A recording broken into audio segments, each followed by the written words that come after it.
Hello, everyone, and welcome back to Mitchell Makes Vids, where we spotlight stocks and ETFs with real momentum.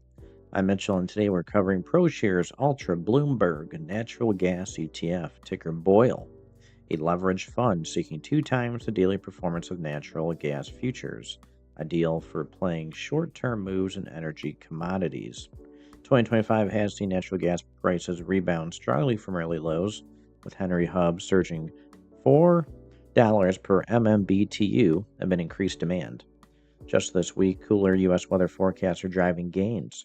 January futures closed at $4 and about 2 cents on December 17th, while recent EIA updates highlight tighter storage and winter heating needs, boosting the outlook into early 2026. BOIL is capturing that upside, trading around $26 with solid year-to-date gains over 50%, amplified by its 2x leverage. Though remember, it's designed for daily targets and carries higher volatility. With cold snaps potentially ahead, is BOIL set for more heat? Share your play, bullish, bearish, or sideline. Like for more energy, ETF insights, subscribe and hit the bell. Thanks for watching. See you next time on Mitchell Makes Vids. Guys, check the links in the video description below. Go out there and make some money. Become a member of my YouTube channel today, and we'll see you in the next one.